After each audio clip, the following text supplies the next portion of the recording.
Hi friends, welcome to our channel. ఈరోజు నేను 2026లో తమిళ్ లాంగ్వేజ్లో రిలీజ్ అయినటువంటి ఒక సస్పెన్స్ కామెడీ డ్రామా మూవీ స్టోరీని ఎక్స్ప్లెయిన్ చేయబోతున్నాను. అదే హాట్ స్పాట్ టూ మచ్. ఇక టైం వేస్ట్ చేయకుండా స్టోరీలోకి వెళ్ళిపోదాం. Now let's start our video.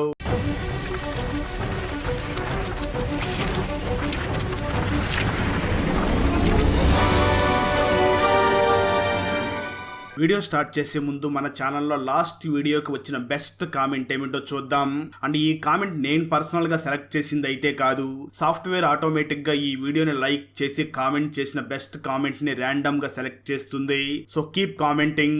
Next me కామెంటే select అయ్యే ఛాన్స్ ఉంది. And thanks for commenting. Now let's start our video. Open చేస్తే మూవీ స్టార్టింగ్ లో ఒక సినిమా ప్రొడ్యూసర్ ని చూపిస్తారు. ఆ ప్రొడ్యూసర్ కూతురు రీసెంట్ గానే పెళ్లి చేసుకుని ఉండి ఉంటుంది. ఆ ప్రొడ్యూసర్ అల్లుడు చాలా స్టోరీ చెప్పి ఒక స్టోరీని మూవీగా తీయడంతో అది చాలా హిట్ అయ్యి ఉండడంతో ఆడియన్స్ అందరూ కూడా ఆ మూవీకి ఎప్పుడు సీక్వెల్ తీస్తారు అని అడుగుతూ ఉంటారు. సరిగ్గా అదే సమయంలో ప్రొడ్యూసర్ దగ్గరికి శిల్ప అనే ఒక అమ్మాయి వచ్చి తను వెంటనే తన దగ్గర ఉన్నటువంటి ఒక స్టోరీని చెప్పడం మొదలు పెడుతుంది. ఆ స్టోరీ పేరు వచ్చి డియర్ ఫ్యాన్. ఈ స్టోరీలో సత్య అనే ఒక యువకుడిని చూపించడం జరుగుతుంది.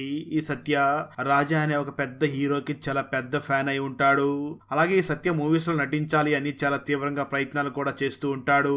ఒకరోజు ఈ సత్య తను ప్రేమించినటువంటి ఆ అమ్మాయి వాళ్ళ ఇంటి దగ్గరికి వెళ్ళి తను ప్రేమించినటువంటి అమ్మాయి వాళ్ళ నాన్నతో మాట్లాడుతూ ఉంటాడు. ఆ సమయంలో తను ప్రేమించినటువంటి అమ్మాయి నాన్న మన సత్యతో మాట్లాడుతూ, ఏంటి నువ్వు రాజా ఫ్యాన్ వా, వాడికి అసలు యాక్టింగే రాదు, వాడి చెత్త యాక్టర్ అంటూ సత్య ఫేవరెట్ హీరోని చాలా తీవ్రంగా తిడుతూ ఉంటాడు. దాంతో సత్య చాలా కోపంగా వెంటనే తను ప్రేమించినటువంటి వాళ్ళ నాన్నని చాలా తీవ్రంగా కొట్టి అక్కడ ఉన్నటువంటి తన గర్ల్ ఫ్రెండ్ ని చూసి, నీకు మీ నాన్న కావాలా నేను కావాలా డిసైడ్ చేసుకో, నేను కావాలంటే ఇప్పుడే నాతో పాటు వచ్చేయని అంటాడు. దాంతో సత్య గర్ల్ ఫ్రెండ్ వెంటనే సత్యతో వచ్చేయడంతో ఇద్దరు కూడా బయట పెళ్లి చేసుకుని ఉండి ఉంటారు. కట్ చేస్తే మరో పక్క జేమ్స్ అనే మరొక వ్యక్తిని చూపించడం జరుగుతుంది. ఈ జేమ్స్ దాదా అనే హీరోకి చాలా పెద్ద ఫ్యాన్ అయి ఉంటాడు. ఒకరోజు దాదా మూవీ రిలీజ్ అవుతూ ఉండడంతో జేమ్స్ వెంటనే తన మేనేజర్ దగ్గరికి వెళ్లి, ఈ రోజు నా ఫేవరెట్ హీరో మూవీ రిలీజ్ అవుతుంది, నాకు లీవ్ కావాలి అని అడుగుతాడు. అయితే మన జేమ్స్ మేనేజర్ మాత్రం నీకు లీవ్ ఇవ్వడం కుదరదు అని అంటాడు. దాంతో కోపం తెచ్చుకున్న జేమ్స్ తన ఆఫీస్ లో ఉన్న వస్తువులన్నింటినీ కూడా పగల కొట్టేస్తూ ఉంటాడు. అది గమనించినటువంటి జేమ్స్ మేనేజర్ వెంటనే జేమ్స్ ని జాబ్ లో నుంచి తీసేస్తాడు. అలా జేమ్స్ మరియు సత్య ఇద్దరు కూడా వాళ్ళ ఫేవరెట్ హీరోల కోసం ఏదైనా చేయడానికి సిద్ధపడుతూ ఉంటారు. ఇక్కడ మరొక ట్విస్ట్ ఏమిటి అంటే సత్య మరియు జేమ్స్ ఇద్దరు కూడా ఎదురెదురుగా ఉన్న ఫ్లాట్స్ లోనే జీవిస్తూ ఉంటారు. అయితే ఒకరోజు సత్య అభిమానించేటువంటి హీరో రాజా మూవీ అలాగే జేమ్స్ అభిమానించే దాదా మూవీ కూడా ఒకే రోజు రిలీజ్ అవుతున్నట్లుగా ప్రొడ్యూసర్స్ అనౌన్స్ చేస్తారు. దాంతో సత్య మరియు జేమ్స్ ఇద్దరు కూడా వాళ్ళ ఫేవరెట్ హీరో మూవీ కోసం బ్యానర్లు కట్టే పనిలో బిజీగా ఉంటారు. సరిగ్గా మూవీ రిలీజ్ అవడానికి ఒక రోజు ముందు జేమ్స్ పేరెంట్స్ ని అలాగే సత్య వైఫ్ ని కూడా ఎవరో కిడ్నాప్ చేసేస్తారు. దాంతో వాళ్ళ కోసం చాలా చోట్ల వెతుకుతారు, కానీ వాళ్ళు ఎక్కడా కూడా కనిపించకుండా ఉంటారు. అలాంటి సమయంలోనే సత్యకి ఒక అన్నోన్ నెంబర్ నుంచి కాల్ చేసి, ఏంటి బాబు నీ భార్య కోసం వెతుకుతున్నావా, నీ భార్య నా దగ్గరే ఉంది అని అంటూ ఉంటాడు. దాంతో సత్య, నా భార్య నీ దగ్గర ఎందుకుంది, అసలు నీకేం కావాలో చెప్పు అని అడగడంతో అప్పుడు ఆ కిడ్నాపర్ సత్యతో మాట్లాడుతూ, రేపు సాయంత్రం వరకు నీకు టైం ఇస్తున్నాను, రేపు సాయంత్రం లోపల నువ్వు అభిమానించే నీ అభిమాన నటుడైనటువంటి రాజా అలాగే దాదా ఇద్దరు కూడా నాకు వీడియో కాల్ చేయాలి, లేదా కాన్ఫరెన్స్ కాల్ అయినా చెయ్యాలి, లేదంటే నీ వైఫ్ ని చంపేస్తాను అని వార్నింగ్ ఇచ్చి ఆ వెంటనే జేమ్స్ కూడా ఫోన్ చేసినటువంటి ఆ కిడ్నాపర్ సేమ్ అదే డిమాండ్ ని జేమ్స్ కూడా చెప్పి, రేపు సాయంత్రం లోపల నువ్వు అభిమానించే దాదా మరియు రాజా ఇద్దరు కూడా నాకు వీడియో కాల్ చేయాలి, లేదా కనీసం కాన్ఫరెన్స్ కాల్ లోకైనా రావాలి, లేదంటే నీ పేరెంట్స్ ని చంపేస్తాను అని వార్నింగ్ ఇస్తాడు. ఆ మాటలు విన్నటువంటి జేమ్స్ మాత్రం ఇదంతా కూడా సత్య పనే అయి ఉంటుంది, తనే నా పేరెంట్స్ ని కిడ్నాప్ చేసినట్లుగా ఉన్నాడు అనుకుంటూ ఉంటాడు. దాంతో జేమ్స్ వెంటనే ఇదంతా కూడా సత్యనే చేసి ఉంటాడు అని సత్య కోసం వెతుకుతూ ఉండగా ఇంతలో తనకు సత్య కనిపించడంతో జేమ్స్ వెంటనే సత్య దగ్గరికి వెళ్ళి, ఎందుకు నువ్వు మా పేరెంట్స్ ని కిడ్నాప్ చేసావు, మా అభిమాన నటుడు మూవీ రిలీజ్ అవ్వకుండా చేయడం కోసం ఇలా చేసావు కదా అని అంటూ ఉంటాడు. అయితే ఆ మాటలు విన్న సత్య మాత్రం, నేను నీ పేరెంట్స్ ని కిడ్నాప్ చేయడం కాదు, నా వైఫ్ ని కూడా ఎవరో కిడ్నాప్ చేసేశారు అని అంటూ ఉంటాడు. అలా సత్య జరిగిందంతా చెప్తున్నప్పటికీ జేమ్స్ మాత్రం సత్య మీద అనుమానంతో తనతో గొడవ పడుతూ ఉంటాడు. అలా వాళ్ళిద్దరూ కూడా అక్కడ చాలా సీరియస్ గా గొడవ పడుతూ ఉంటారు. ఆ తర్వాత జేమ్స్ వెంటనే తన అభిమాన హీరో అయినటువంటి దాదా ఇంటి దగ్గరికి వెళ్లి గట్టిగా అరుస్తూ ఉంటాడు. అయితే అయితే తన హీరో మాత్రం జేమ్స్ ని చూడకుండానే ఇంటి లోపల తిరుగుతూ ఉంటాడు. సరిగ్గా అదే సమయంలో అక్కడ ఉన్నటువంటి సెక్యూరిటీ గార్డ్ జేమ్స్ దగ్గరికి వచ్చి ఇక్కడ నువ్వు గొడవ చేయొద్దు అంటూ జేమ్స్ ని అక్కడి నుంచి పంపించేస్తాడు. మరో పక్క సత్య కూడా తన అభిమానించి హీరో అయినటువంటి రాజా ఇంటి దగ్గరికి వెళ్లి గట్టిగా అరుస్తూ ఉండడంతో అక్కడ ఉన్నటువంటి సెక్యూరిటీ గార్డ్ సత్యాన్ని కూడా అక్కడి నుంచి పక్కకు తోసేస్తారు. అయినప్పటికీ వాళ్ళు మాత్రం అక్కడే నించుని ఉండడంతో అక్కడ ఉన్నటువంటి సెక్యూరిటీ గార్డ్ పోలీసులకు ఫోన్ చేసి ఇన్ఫార్మ్ చేయడంతో పోలీసులు అక్కడికి వచ్చి సత్యాన్ని మరియు జేమ్స్ ఇద్దరిని కూడా స్టేషన్ కి తీసుకుని వెళ్లిపోతారు. జేమ్స్ మరియు సత్య ఇద్దరు కూడా పోలీస్ స్టేషన్ లో కంప్లైంట్ ఇవ్వడానికి చాలా ప్రయత్నం చేస్తారు, కానీ పోలీసు మాత్రం కంప్లైంట్ తీసుకోకుండా ఉంటారు. అదే సమయంలో అక్కడ ఉన్నటువంటి ఎస్ఐ వెంటనే వీళ్ళ దగ్గరికి వచ్చి నేను మీకు సహాయం చేయాలనుకుంటున్నాను, ఎందుకంటే నేను ఒక విజయకాంత్ అభిమానిని అని చెప్పి వెంటనే అక్కడ జరుగుతున్నది మొత్తం మీడియా వాళ్ళకి ఫోన్ చేసి ఎస్ఐ ఇన్ఫార్మ్ చేసేస్తాడు. దాంతో ఇక్కడ జరుగుతున్నది మొత్తం కూడా మీడియా వాళ్ళు బ్రేకింగ్ న్యూస్ గా టీవీలో టెలికాస్ట్ చేస్తూ ఉంటారు. దాంతో ఈ న్యూస్ చాలా తక్కువ సమయంలోనే చాలా వైరల్ అవుతుంది. ఈ న్యూస్ ను చూస్తున్నటువంటి సాధారణమైన జనాలు కూడా ఈ స్టార్ హీరోలు వాళ్ళ అభిమానుల కోసం ఏం చేయగలరు అని చాలా చర్చించుకుంటూ ఉంటారు. అలా ఈ న్యూస్ చాలా పెద్ద వైరల్ అవడంతో ఆ స్టార్ హీరోలు కూడా ఒక మెట్టు దిగి మేము మా అభిమానుల కోసం ఆ కిడ్నాపర్ తో మాట్లాడడానికి రెడీగా ఉన్నాము అని చెప్పి అనౌన్స్ చేస్తారు. ఆ వెంటనే రాజా మరియు దాదాతో కూడా ఆ కిడ్నాపర్ మాట్లాడుతూ వాళ్ళ ముందు 3 డిమాండ్లని కోరుతూ ఉంటాడు. మొదటి డిమాండ్ ఏమిటి అంటే దాదా మూవీ రిలీజ్ అయిన సమయంలో కటౌట్ కట్టే సమయంలో ఒక వ్యక్తి కటౌట్ కి పాలాభిషేకం చేస్తూ కింద పడి చనిపోయాడు. ఆ చనిపోయినటువంటి ఫ్యామిలీని దాదా దత్తత తీసుకోవాలి. దాదా ఆస్తిలో సగం చనిపోయినటువంటి వ్యక్తి పేరెంట్స్ కి రాసివ్వాలి. అలాగే రాజా సినిమా రిలీజ్ అయిన సందర్భంలో కూడా ఒక వ్యక్తి లారీలో నుంచి కింద పడి చనిపోయాడు. అతని ఫ్యామిలీని కూడా రాజా దత్తత తీసుకుని తన ఆస్తిలో సగం వాళ్ళకి రాసివ్వాలి అని అంటాడు. రెండో డిమాండ్ ఏమిటి అంటే మీ యొక్క కటౌట్స్ కి మీ కొడుకులు వచ్చి ఎటువంటి సెక్యూరిటీ లేకుండా వాళ్ళే పాలాభిషేకం వచ్చి చేయాలి. మూడో డిమాండ్ ఏమిటి అంటే ఇక నుంచి మీరిద్దరూ వేరువేరుగా సినిమాలు తీయడం కాదు, మీరిద్దరూ కూడా కలిసి ఒకే సినిమాలో నటించాలి. ఆ విధంగా నాకు బాండ్ పేపర్ రాసివ్వాలి. రేపు సాయంత్రం కల్లా నా డిమాండ్స్ కి ఒప్పుకోకపోతే నా దగ్గర ఉన్నటువంటి 3 కూడా చంపేస్తాను. అయినా ఈ ఫ్యాన్స్ వాళ్ళ హీరోల్ని దేవుళ్లాగా చూస్తూ ఉంటారు కదా, అలాంటి దేవుళ్ళు ఫ్యాన్స్ కోసం ఈ మాత్రం కూడా చేయలేరా అని చెప్పి ఫోన్ పెట్టేస్తాడు. దాంతో ఈ విషయం గురించి మీడియా సంస్థలన్నింటిలో కూడా డిబేట్స్ పెట్టి చాలా ప్రోగ్రామ్స్ నడుపుతూ ఉంటారు. అలా ఈ న్యూస్ చాలా వైరల్ అయిపోవడంతో ఆ ఇద్దరు హీరోలు కూడా ఒక వీడియోని రిలీజ్ చేస్తారు. ఆ వీడియోలో ఆ ఇద్దరు హీరోలు మాట్లాడుతూ ఆ కిడ్నాపర్ అడిగినటువంటి ఆ డిమాండ్స్ చాలా అర్ధరహితంగా ఉన్నాయి, ఆ డిమాండ్స్ ని మేము చేయలేం, తను ఏదైనా సాధ్యమైనటువంటి డిమాండ్స్ అడిగితే ఖచ్చితంగా ఆ డిమాండ్స్ ని నెరవేరుస్తాము అని చెప్పి ఒక వీడియోని రిలీజ్ చేస్తారు. తర్వాత కిడ్నాపర్ ఇచ్చినటువంటి సమయం కూడా పూర్తవడంతో కిడ్నాపర్ వెంటనే లైవ్ లోకి వచ్చి మాట్లాడుతూ ఎలా చూశారు కదా మా హీరో సినిమా అంత కలెక్ట్ చేసింది లేదు ఇంత కలెక్ట్ చేసింది అంటూ మీరు గొడవలు పడుతూ ఉంటారు కదా, అలాంటిది మీకోసం మీ హీరోలు ముందుకు వచ్చి 3 చిన్న డిమాండ్స్ ని కూడా చేయలేకపోయారు. నేను ఇచ్చినటువంటి సమయం అయిపోయింది, నేను మాత్రం మాట తప్పను అని తన దగ్గర ఉన్నటువంటి 3 కూడా కత్తి తీసుకుని వెళ్లి అతి దారుణంగా చంపేస్తాడు. ఆ తర్వాత కిడ్నాపర్ వెంటనే మళ్ళీ లైవ్ లోకి వచ్చి తను మాట్లాడడం మొదలు పెడుతూ మీరే కదా ఫ్యాన్స్ అని చెప్పుకుని చాలా కాలం మరియు డబ్బులు వృధా చేసుకుంటూ ఉన్నారు, మీ హీరోలు మాత్రం ఏసీ రూమ్ లో కూర్చుని డబ్బులు సంపాదించుకుంటూ ఉన్నారు. ఒకప్పుడు మనం అందరం కూడా రాజులకి బానిసలుగా ఉండేవాళ్ళం, ఆ తర్వాత రాజకీయ నాయకులకి బానిసలుగా అయ్యాం, ఇప్పుడు సినిమా వాళ్ళకి క్రికెటర్లకి బానిసలుగా తయారవుతున్నాం, ఎప్పుడూ ఒకరికి మనం బానిసలుగానే బ్రతుకుతున్నామని ఆడియన్స్ అందరినీ కూడా చాలా తీవ్రంగా తిడుతూ మన దేశంలో నిజమైన హీరో ఎవరు అంటే మన ప్రాణాన్ని రక్షించేవాడు, ఆకలిగా ఉన్న వారికి అన్నం పెట్టేవాడు, 10 మందికి చదువు చెప్పేవాడు, వాళ్ళే నిజమైన హీరోలు అని అక్కడ కిడ్నాపర్ చెప్తూ ఉంటాడు. అదేవిధంగా కిడ్నాపర్ మరొక విషయం కూడా చెప్పడం మొదలుపెట్టి నేను కూడా ఒక నటుడికి తీవ్రమైన అభిమానిని, ఒకరోజు సినిమా రిలీజ్ అయిన సందర్భంలో ఒక పెద్ద బ్యానర్ కట్టి దానికి అభిషేకం చేస్తున్నప్పుడు కింద పడిపోయాను, దాంతో నా 2 కాళ్ళు కూడా విరిగిపోయాయి, నా భార్య వెంటనే నా అభిమాన నటుడి దగ్గరికి నన్ను తీసుకుని వెళ్ళింది, కానీ అతను మాత్రం ఏమాత్రం నన్ను పట్టించుకోకుండా అసలు కనీసం నా మొహం కూడా చూడకుండా వెళ్లిపోయాడు అని తీవ్ర ఆవేదన చెందుతూ ఉంటాడు. ఆ తర్వాత కిడ్నాపర్ మాట్లాడుతూ మీ అభిమాన నటులైనటువంటి దాదా మరియు రాజా ఫ్యాన్స్ గొడవ పడి అనవసరంగా నా కొడుకును చంపేశారు, నా కొడుకు చనిపోయిన బాధ ఎలా ఉంటుందో మీ అందరికీ కూడా తెలియాలి అని ఈ విధంగా చేశాను అని అంటూ ఉంటాడు. ఆ వెంటనే కిడ్నాపర్ ఆడియన్స్ తో మాట్లాడుతూ నిజానికి నేను ఎవరిని కూడా చంపలేదు, నేను కిడ్నాప్ చేసిన వాళ్ళని ఎప్పుడో వదిలేశాను అని చెప్పడంతో అది మొత్తం విన్నటువంటి సత్య మరియు జేమ్స్ ఇద్దరు కూడా చాలా ఆనందపడుతూ ఇద్దరు ఒకరినొకరు కౌలించుకుంటారు. కట్ చేస్తే 3 నెలల తర్వాత జరిగేటటువంటి స్టోరీని చూపించడం జరుగుతుంది. ఆ కిడ్నాపర్ వాళ్ళని చంపనప్పటికీ కిడ్నాప్ చేశాడు అని చెప్పి తనని జైల్లో వేసి ఉంటారు.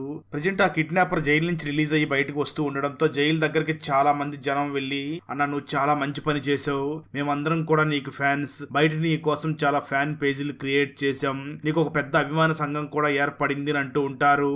ఆ మాటలో ఉన్నటువంటి కిడ్నాపర్, నాకు ఫ్యాన్సా, మీలో మార్పు తీసుకురావడం కోసం నేను ఆ విధంగా చేస్తే మీరు మళ్ళీ నాకు ఫ్యాన్స్ గా తయారయ్యారా, ఇంకా జీవితంలో మిమ్మల్ని ఎవరో కూడా మార్చలేరు అని ఒక విచిత్రంగా నవ్వుతూ ఉంటాడు. అక్కడతో ఈ స్టోరీ అయిపోతుంది. స్టోరీ ఉన్నటువంటి ప్రొడ్యూసర్ వెంటనే చెమటలు పడుతున్నాయి, రెస్ట్ రూమ్ కి వెళ్లి వస్తాను అని చెప్పి తను రెస్ట్ రూమ్ కి వెళ్లిపోతాడు. సరిగ్గా అదే సమయంలో శిల్పకి ఒక వ్యక్తి ఫోన్ చేసి వెళ్ళిన పని ఏమైంది అని అడుగుతాడు. దానికి శిల్ప సమాధానం చెప్తూ ఇప్పుడే మొదటి స్టోరీని చెప్పాను అని అంటూ ఉంటుంది.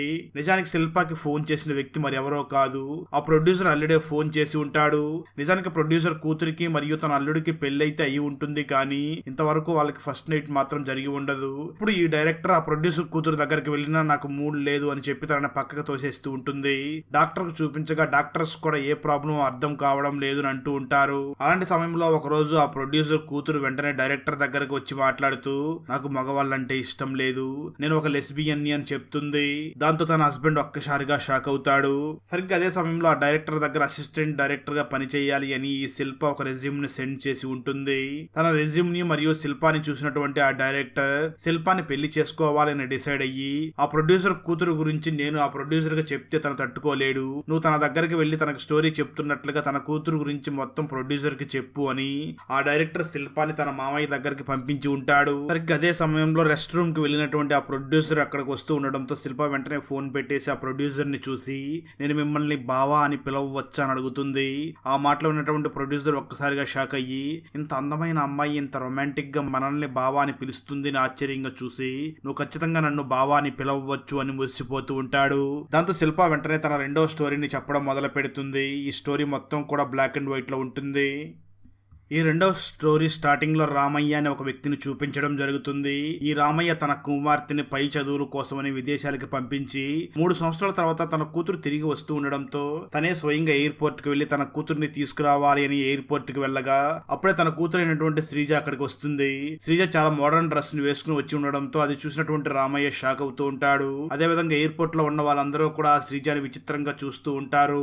అది చూసినటువంటి రామయ్య నా పరువు పోయింది అని బాధపడుతూ ఆ శ్రీజతో పాటు మరొక అబ్బాయిని కూడా తీసుకుని వచ్చి ఉండడంతో రామయ్య మాత్రం అక్కడ ఏమీ మాట్లాడకుండా వాళ్ళిద్దరిని కూడా ఇంటికి తీసుకువచ్చి తన వైఫ్ ని చూసి నీ కూతురు శ్రీజ తనతో పాటు ఎవరో ఒక అబ్బాయిని తీసుకుని వచ్చి ఉంది, అది ఎవరో కనుక్కో అని అంటాడు. శ్రీజ వాళ్ళ అమ్మను చూసి మాట్లాడుతూ తను నా బెస్ట్ ఫ్రెండ్, నా క్లాస్మేట్ అని చెప్తుంది. నిజానికి శ్రీజ ఆ అబ్బాయి ఇద్దరు కూడా ప్రేమించుకుంటూ ఉంటారు. రామయ్య వెంటనే తన వైఫ్ దగ్గరికి వెళ్లి మన అమ్మాయి ఏదో అబద్ధం చెప్తున్నట్లుగా ఉంది, మన అమ్మాయి ఆ అబ్బాయిని ప్రేమిస్తున్నట్లుగా నాకు అనుమానంగా ఉంది, ఆ అబ్బాయి క్యాస్ట్ ఏమిటో కనుక్కో అని అంటూ ఉంటాడు.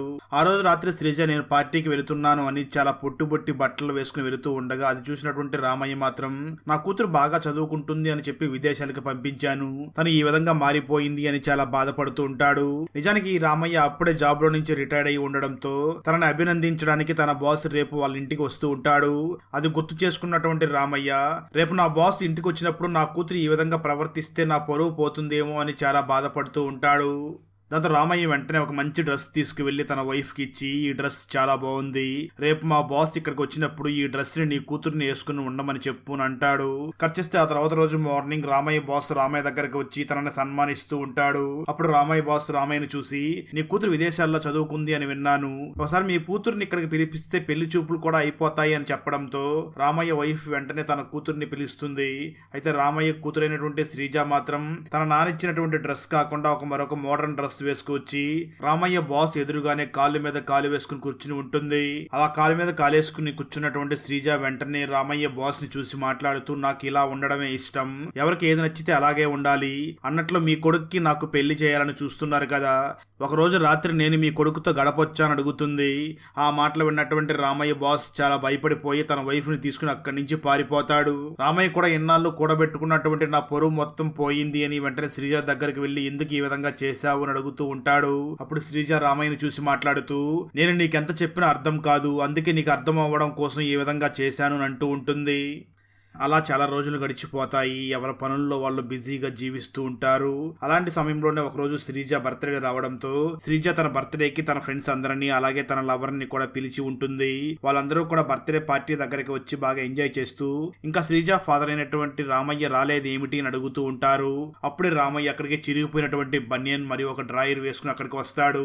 అది చూసినటువంటి అక్కడ ఉన్న వాళ్ళందరూ కూడా నవ్వుతూ ఉంటారు, కానీ రామయ్య మాత్రం అందరి దగ్గరికి చాలా నార్మల్ గా వెళ్లి వాళ్ళందరితో కూడా నార్మల్ గా మాట్లాడుతూ ఉంటాడు. ఉంటాడు. శ్రీజ వెంటనే రామయ్యను పక్కకి తీసుకుని వెళ్ళి, ఎందుకు నాన్న ఈ గెటప్ లో వచ్చావు, నువ్వు నా పరువు తీయడం కోసమే ఇక్కడికి వచ్చావు కదా అని అంటూ ఉంటుంది. అప్పుడు రామయ్య మాట్లాడుతూ, ఈ డ్రెస్ నాకు కంఫర్టబుల్ గా ఉంది, ఆ రోజు నువ్వేమని చెప్పావు, ఏ డ్రెస్ కంఫర్టబుల్ గా ఉంటే అది వేసుకోవాలని చెప్పావు కదా, అందుకే ఈ డ్రెస్ నాకు కంఫర్టబుల్ గా ఉంది, ఈ డ్రెస్ వేసుకున్నాను అని అంటూ ఉంటాడు. దాంతో కోపం తెచ్చుకున్నటువంటి శ్రీజ తన నాన్నైనటువంటి రామయ్యను చూసి మాట్లాడుతూ, ఈ డ్రెస్ నీకు కంఫర్టబుల్ గా ఉండడం కాదు, ఏ సందర్భానికి తగ్గట్లుగా ఆ డ్రెస్ వేసుకోవాలి అని అంటూ ఉంటుంది. దానికి రామయ్య మాట్లాడుతూ, ఇదే విషయాన్ని నేను కూడా చెప్తున్నాను, సందర్భాన్ని బట్టి ప్లేస్ ని బట్టి మన ఆచార సాంప్రదాయాలు కూడా మారుతూ ఉంటాయి, దానికి తగ్గట్టుగా డ్రెస్సులు వేసుకోవాలి, ఇదే విషయం నేను నీకు మాటల్లో చెప్తే అర్థం చేసుకోలేదు కదా, అందుకే నీకు ప్రాక్టికల్ గా చేసి చూపించడం కోసమే ఇలా వేసుకుని వచ్చాను, ఇలా చేసినందుకు నీ పొరుగు పోతుందని తెలుసు కూడా ఈ విధంగా నీకు అర్థమవుతుందని చేశాను, నన్ను క్షమించు. అలాగే ఇక నీ లవర్ గురించి అడుగుతావా, నీ లవర్ గురించి 10 సంవత్సరాల క్రితం నాకు చెప్పి ఉంటే నీ లవర్ ని నరికి చంపేసేవాడిని, ఇప్పుడు నేను మారుతున్న పరిస్థితులను బట్టి చాలా మారిపోయాను, ఎందుకంటే ఆచార సాంప్రదాయాలు కూడా చాలా మారిపోయాయి కదా, అందుకే నేను కూడా చాలా మారాల్సి వచ్చింది, ఇప్పుడు నువ్వు అమ్మాయిని పెళ్లి చేసుకుంటా అని చెప్పినా మీ ఇద్దరికి పెళ్లి చేయడానికి నేను సిద్ధంగా ఉన్నాను అని రామయ్య అంటూ ఉండడంతో రామయ్యను చూసినటువంటి శ్రీజ, నాన్నని నేను చాలా బాధ పెట్టాను అని బాధపడుతూ ఉంటుంది. అక్కడతో ఈ రెండో స్టోరీ కూడా అయిపోతుంది. ఈ మూడో స్టోరీ స్టార్టింగ్ లో యువన్ అనే ఒక క్యారెక్టర్ ని చూపించడం జరుగుతుంది. ఈ యువన్ నిజమైన ప్రేమ కోసం చాలా రకాలుగా ప్రయత్నాలు చేస్తూ ఉంటాడు, కానీ తనకు నిజమైన ప్రేమ దొరకదు, కానీ అన్నీ దొరుకుతూ ఉంటాయి. తనకు రకరకాల మనస్తత్వాలు కలిగినటువంటి అమ్మాయిల మ్యాచింగ్స్ వస్తూ ఉంటాయి. అందులో ఒక అమ్మాయి అయితే, నాకు ఎటువంటి ప్రేమ అవసరం లేదు, నీ శరీరం ఉంటే చాలు అని చాలా అసభ్యంగా మాట్లాడుతూ ఉంటుంది. ఇంకో అమ్మాయి అయితే, నేను ఒక అబ్బాయితో రిలేషన్ లో ఉన్నాను, ఆ అబ్బాయితో నేను కొన్ని నెలల పాటు గడుపుతాను, అతనితో గొడవ అయితే ఖచ్చితంగా నీ దగ్గరికి వస్తాను అని ఆ అమ్మాయి చెప్తూ ఉంటుంది. ఆ మాటలు విన్నటువంటి యువన్ కి మాత్రం అమ్మాయిలు ఏమిటి ఈ విధంగా అయిపోయారు అనుకుంటూ ఉంటాడు. మరొక అమ్మాయి అయితే, నాకు డింక్ అయితే ఓకే అని చెప్తుంది. డింక్ అంటే డూయల్ ఇన్కమ్ నో కిడ్స్, ఇద్దరం కలిసి సంపాదిద్దాం, ఇద్దరం ఎంజాయ్ చేద్దాం, కానీ పిల్లలు మాత్రం వద్దు అని అంటూ ఉంటుంది. మరొక అమ్మాయి అయితే విచిత్రంగా మనం చలికాలం మాత్రమే ప్రేమించుకుందామని చెప్తూ ఉంటుంది. అలాంటి సమయంలోని యువన్ కి ఒక అమ్మాయి నచ్చుతుంది. ఆ అమ్మాయి యువన్ ని చూసి మాట్లాడుతూ ఒక ట్విస్ట్ ఇస్తుంది. నేను ఒక అబ్బాయిని ప్రేమిస్తున్నాను, సో మనం ముగ్గురం కలిసి ఒకే బెడ్రూమ్ ని పంచుకుందాం అని అంటుంది. ఆ మాటలు విన్నటువంటి యువన్ కి ఒక్కసారిగా ఫీజులు కొట్టేసి, ఇక మీదట నేను నిజమైన ప్రేమ కోసం వెతకను అని తన చేతిలో ఉన్నటువంటి మొబైల్ ని తీసి నేలకేసి కొడతాడు. అలా తన మొబైల్ పగిలిపోవడంతో తను వెంటనే ఒక కొత్త మొబైల్ ని మరియు కొత్త సిమ్ కార్డ్ ని తీసుకుని ఆ మొబైల్లో వేసి యాక్టివేట్ చేసుకుంటూ ఉంటాడు. ఆ నెంబర్ యాక్టివేట్ అవగానే యువన్ పొరపాటున ఒక నెంబర్కి ఫోన్ చేయగా ఒక అమ్మాయి ఫోన్ లిఫ్ట్ చేసి మాట్లాడుతూ ఉంటుంది. అప్పుడే బ్యాక్గ్రౌండ్లో ఒక న్యూస్ వెళుతూ ఉంటుంది. అదేమిటి అంటే, ముఖ్యమంత్రి శివకార్తికేయన్ మరియు ప్రతిపక్ష నాయకుడైనటువంటి విజయ్ సేతుపతి ఈరోజు విజయకాంత్ జయంతి సందర్భంగా శ్రద్ధాంజలి ఘటించారు అని న్యూస్లో చెప్తూ ఉంటారు. అది విన్నటువంటి యువన్ వెంటనే ఆ అమ్మాయితో మాట్లాడుతూ, ఏంటండి విజయకాంత్ జయంతా అని అడుగుతూ ఉంటాడు. దానికి ఆ అమ్మాయి సమాధానం చెప్తూ, అవును, 10 సంవత్సరాల క్రితమే విజయకాంత్ బర్త్డేని విజయకాంత్ జయంతిగా ప్రకటించారు, అందుకే విజయకాంత్ బర్త్డేని చాలా గ్రాండ్ గా సెలబ్రేట్ చేసుకుంటున్నాము అని చెప్తూ ఉంటుంది. దాంతో ఇవన్కి అసలు ఏమీ అర్థం కాక వెంటనే ఆ అమ్మాయితో మాట్లాడుతూ, ఇంతకీ మీరు ఏ సంవత్సరంలో ఉన్నారో అని అడగ్గా దానికి ఆ అమ్మాయి సమాధానం చెప్తూ, నేను తిరుచి నుంచి మాట్లాడుతున్నాను, ఇది 2050వ సంవత్సరం అని చెప్తుంది. ఆ మాటలు విన్న ఇవన్ ఒక్కసారిగా ఆశ్చర్యపోతూ, ఏంటి నేను ఫ్యూచర్ లో ఉన్న అమ్మాయితో మాట్లాడుతున్నానా అని ఆశ్చర్యపోతూ ఉంటాడు. దాంతో ఇవన్ ఆ అమ్మాయితో చాలా రెగ్యులర్ గా మాట్లాడుతూ, ఆ అమ్మాయి వాళ్ళ ఫాదర్ కి 10 సంవత్సరాల క్రితమే కాలు విరిగిపోయిందని, ఆ కాలు కూడా ఒక యాక్సిడెంట్ లో పోయిందని, నిజానికి తను ఆ అమ్మాయి వాళ్ళ సొంత ఫాదర్ కాదని పెంపుడు ఫాదర్ అని తెలుసుకున్నటువంటి యువన్ తన పెంపుడు ఫాదర్ కి ఎప్పుడు యాక్సిడెంట్ అయిందో ఆ టైం ని కరెక్ట్ గా నోట్ చేసుకుని, యువన్ ఆ అమ్మాయి వాళ్ళ ఫాదర్ కి ఏ ప్లేస్ లో అయితే యాక్సిడెంట్ జరిగిందో యాక్సిడెంట్ జరిగే టయానికి అక్కడికి వెళ్ళగా, అక్కడ ఆ అమ్మాయి వాళ్ళ ఫాదర్ ఒక కారులో వెళుతూ ఉండగా ఆపోజిట్ లో మరొక కారు చాలా వేగంగా వస్తూ ఉంటుంది. అది గమనించినటువంటి యువన్ ఆ అమ్మాయి వాళ్ళ ఫాదర్ ని వెంటనే ఆ కారులో నుంచి బయటికి లాగేస్తాడు. అలా యువన్ ఆ అమ్మాయి వాళ్ళ ఫాదర్ని యాక్సిడెంట్ నుంచి కాపాడే వెంటనే ఆ అమ్మాయికి మళ్ళీ ఫోన్ చేసి, నీకు ఒక సర్ప్రైజ్, ఒకసారి ఇంటికి వెళ్ళి మీ ఫాదర్కి ఇప్పుడు ఎలా ఉందో చూడు అని అంటాడు. దాంతో ఆ అమ్మాయి వెంటనే ఇంటికి వెళ్ళి చూడగా ట్విస్ట్ ఏమిటి అంటే, అక్కడ ఆ అమ్మాయి వాళ్ళ ఫాదర్కి ఇప్పుడు 2 కాళ్ళు కూడా పోయి ఉంటాయి. ఇక్కడ ట్విస్ట్ ఏమిటి అంటే, నిజానికి ఎప్పుడైతే ఆ అమ్మాయి వాళ్ళ ఫాదర్ని యువన్ కాపాడాలి అని ఆ కారులో నుంచి తనని బయటికి లాగాడో, అలా గట్టిగా ఆ అమ్మాయి వాళ్ళ ఫాదర్ని కారులో నుంచి పక్కకి లాగేయడంతో మరో పక్క వెళుతున్నటువంటి లారీ తన 2 కాళ్ళని కూడా గుద్దేసి వెళ్ళిపోయి ఉంటుంది. దాంతో ఆ అమ్మాయి వాళ్ళ ఫాదర్కి ఇప్పుడు 2 కాళ్ళు కూడా పోయి ఉంటాయి. ఉంటాయి. ఆ తర్వాత ఆ అమ్మాయి మరియు యువన్ ఇద్దరు కూడా మాట్లాడుకుంటూ ఇద్దరికి కూడా వాళ్ళు వేరు వేరు టైం లైన్స్ లో ఉన్నారు అని తెలుసుకుని ఇద్దరు ఇంకా ఎక్కువ మాట్లాడుకుంటూ ఒకరినొకరు ప్రేమించుకుంటూ ఉంటారు. అప్పుడు ఆ అమ్మాయి యువన్ తో మాట్లాడుతూ, నువ్వేం బాధపడకు, నేను ఎలాగో నా ఫాదర్ కి ఒక కాలికి ఆపరేషన్ చేయించాలనుకున్నాను, ఇప్పుడు 2 కాళ్ళకి కూడా ఆపరేషన్ చేయిస్తాను అని అంటూ ఉంటుంది. అలా యువన్ మరియు ఆ అమ్మాయి ఇద్దరు కూడా చాలా ఆనందంగా రోజు మాట్లాడుకుంటూ ఉంటారు. ఒకరోజు యువన్ రోడ్డు మీద నడుచుకుని వెళుతూ ఉండగా ఒక తాగుబోతు వచ్చి యువన్ ను గుద్దుకోవడంతో తన చేతిలో ఉన్న మొబైల్ కింద పడి పగిలిపోతుంది. మొబైల్ ని తీసుకున్నటువంటి యువన్ వెంటనే ఆ అమ్మాయికి ఫోన్ చేయగా ఈసారి ఫోన్ కలవదు. దాంతో ఫోన్ ని వెంటనే రిపేర్ చేయించి మళ్ళీ ఆ అమ్మాయికి ఫోన్ చేయగా అయినా కూడా ఆ అమ్మాయికి ఫోన్ కనెక్ట్ అవ్వకుండా ఉంటుంది. దాంతో యువన్ ఒక్కసారిగా డిస్టర్బ్ అయిపోతాడు. వచ్చేస్తే 3 సంవత్సరాల తర్వాత యువన్ కి మరొక అమ్మాయితో పెళ్లి అయి ఉండడంతో యువన్ వైఫ్ అప్పుడే డెలివరీ అవ్వడానికి హాస్పిటల్ కి వెళ్లి ఉంటుంది. దాంతో యువన్ కూడా తన వైఫ్ కి డెలివరీ అవ్వబోతుంది అని చెప్పి హాస్పిటల్ దగ్గరకు వచ్చి వెయిట్ చేస్తూ ఉంటాడు. సరిగ్గా అదే సమయంలో యువన్ తో ఇంతకు ముందు ఫ్యూచర్ నుంచి మాట్లాడినటువంటి నిత్య అక్కడికి రావడంతో ఆ యువన్ చాలా ఆశ్చర్యపోతూ ఆ నిత్యాన్ని చూసి మాట్లాడుతూ, నువ్వే కదా నిత్య, నువ్వు ఫ్యూచర్ నుంచి వచ్చావు కదా అని అడుగుతూ ఉంటాడు. ఆ నిత్య కూడా యువన్ ని చూసి, నేనే నిత్యాని, ఫ్యూచర్ నుంచి వచ్చాను, మాకు టైం ట్రావెల్ చేసేటటువంటి మిషన్స్ ని కనిపెట్టారు, దాని ద్వారా అతి కష్టం మీద నేను ఇక్కడికి వచ్చాను అని అంటూ ఉంటుంది. సరిగ్గా అదే సమయంలో నర్సు అక్కడికి వచ్చి యువన్ మీకు పాప పుట్టింది అని చెప్తూ ఉంటుంది. ఆ మాటలు విన్నటువంటి నిత్య ఆ యువన్ ని చూసి, ఏంటి నీకు పెళ్లి అయిపోయిందా అన్నట్లుగా చూస్తూ ఉంటుంది. దానికి ఆ యువన్ సమాధానం చెప్తూ, నాకు నువ్వు దూరం అయిపోయిన తర్వాత ఇంట్లో వాళ్ళు బలవంతంగా పెళ్లి చేశారు అని చెప్తూ ఉంటాడు. ఆ తర్వాత యువన్ మరియు నిత్య ఇద్దరు కూడా యువన్ పుట్టినటువంటి పాపను చూడడానికి వెళ్ళగా యువన్ వాళ్ళ పాపకి భుజం కింద ఒక ఆర్ట్ సింబల్లో పుట్టుమచ్చ ఉంటుంది. ఇక ట్విస్ట్ ఏమిటి అంటే సేమ్ అలాంటి పుట్టుమచ్చ యువన్ తో మాట్లాడుతున్నటువంటి నిత్య భుజం కింద కూడా ఉంటుంది. అంటే ట్విస్ట్ ఏమిటి అంటే ఈ నిత్య మరి ఎవరో కాదు, యువన్ కూతురే అయి ఉంటుంది. అంటే యువన్ ఫ్యూచర్ లో ఉన్నటువంటి తన కూతురుని ప్రేమించి ఉండి ఉంటాడు. ఆ విషయం తెలుసుకున్నటువంటి యువన్, ఇంతకుముందు నేను నిత్యతో మాట్లాడినప్పుడు తను పుట్టినప్పుడే తన ఫాదర్ చనిపోయాడని చెప్పింది, అంటే ఇప్పుడు నాకు హార్ట్ అటాక్ వస్తుందేమో అని చాలా భయపడుతూ అక్కడ ఉన్నటువంటి డాక్టర్ ని చూసి నాకు హార్ట్ అటాక్ వచ్చేలాగా ఉంది, నన్ను రక్షించండి అని అంటూ ఉంటాడు. అయితే ఇక్కడ ట్విస్ట్ ఏమిటి అంటే నిజానికి అక్కడ యువన్ కి ఎటువంటి హార్ట్ అటాక్ రాదు, కానీ తనతో పాటు అక్కడికి వచ్చినటువంటి తన ఫ్రెండ్ కి హార్ట్ అటాక్ వచ్చి అక్కడికక్కడే చనిపోతాడు. రివీలే ట్విస్ట్ ఏమిటి అంటే నిజానికి యువన్ వైఫ్ తన ఫ్రెండ్ తో అక్రమ సంబంధం పెట్టుకుని ఈ నిత్యాన్ని కనింది అని తెలుసుకుంటాడు. యువన్ ఫ్రెండ్ కూడా చనిపోయే ముందు యువన్ని పిలిచి నా బిడ్డని జాగ్రత్తగా చూసుకో అని చెప్పి చనిపోతాడు. విషయం మొత్తం తెలుసుకున్నటువంటి నిత్య వెంటనే తిరిగి మళ్ళీ బయలుదేరి ఫ్యూచర్కి వెళ్ళిపోతుంది. యువన్ కూడా ఎందుకు ఇలా జరిగిపోయింది అని ఆలోచిస్తూ ఉంటాడు. అక్కడతో ఈ 3వ స్టోరీ కూడా అయిపోతుంది. స్టోరీ చెప్తున్నటువంటి శిల్ప వెంటనే ఆ ప్రొడ్యూసర్ని చూసి, ప్రేమ ఎప్పుడు ఎవరి మీద పుడుతుందో తెలియదు, అటువంటి ప్రేమను ఎవరైనా వ్యతిరేకించినా లేక వేరే విధంగా ఏమైనా చేసినా అది అక్రమ సంబంధంగాను లేకపోతే ఆత్మహత్యగాను వెళ్ళిపోతుంది అని ఆ శిల్ప ప్రొడ్యూసర్ దగ్గర స్టోరీ చెప్తూ ఉంటుంది. దాంతో ఆ స్టోరీ మొత్తం విన్నటువంటి ప్రొడ్యూసర్ బీపీతో టాబ్లెట్ వేసుకుని రిలాక్స్ అవుతూ ఉంటాడు. సరిగ్గా అదే సమయంలో శిల్ప మళ్ళీ ఆ ప్రొడ్యూసర్ని చూసి, బావా నీ దగ్గర నేను ఒక స్టోరీ చెప్పనా అని తన అల్లుడు ఏ విధంగా అయితే స్టోరీ చెప్పాడో అదే స్టోరీని తనకి చెప్తూ, నేను నీ కుమార్తె ఇద్దరం కూడా ప్రేమించుకున్నాం, నీ కుమార్తె ఒక లెస్బియన్ అని అంటుంది. ఆ మాటలు విన్నటువంటి ప్రొడ్యూసర్ ఒక్కసారిగా షాక్ అవుతూ ఉంటాడు. అక్కడతో ఈ మూవీ అయిపోతుంది. ఆ పాపకి కంటి చూపు రావాలి అంటే ఏం చెయ్యాలి? తన పాపకి కళ్ళు దానం చేయడానికి ఒక మహిళ రాగా తను ఎందుకు ఆమె కళ్ళు వద్దంటున్నాడు? హాస్పిటల్ బంద్ అని చెప్పి లోపల ఉన్న నర్సులు ఏం చేస్తున్నారు? డబ్బులు ఇస్తానని చెప్పి ఇంటికి పిలిచిన కానిస్టేబుల్ ఏం చేశాడు? మురగన్ని కత్తితో పొడిచినప్పటికీ తను మాత్రం ఎందుకు పోలీస్ కంప్లైంట్ ఇవ్వలేదు? చివరికి ఆ మురగన్ తన పిల్లల్ని కాపాడుకోవడం కోసం ఏం చేశాడు అన్నదే 2026లో మలయాళం లాంగ్వేజ్ లో రిలీజ్ అయినటువంటి కరూత పక్షికల్ మూవీ స్టోరీ. ఈ మలయాళ ఫుల్ మూవీ స్టోరీని తెలుగులో వినాలి అనుకుంటే ఈ వీడియో డిస్క్రిప్షన్ లో ఉన్న లింక్ ని క్లిక్ చేసి చూడండి. Thanks for watching. Friends, video నచ్చినట్లయితే లైక్ చేసి మీకు ఏ స్టోరీ నచ్చిందో కామెంట్ చేసి చెప్పడం మాత్రం మర్చిపోవద్దు. అలాగే ఛానల్ని సబ్స్క్రైబ్ చేసి పక్కనే ఉన్న బెల్ ఐకాన్ని క్లిక్ చేసి సపోర్ట్ చేయండి. Thanks for watching. జై హింద్.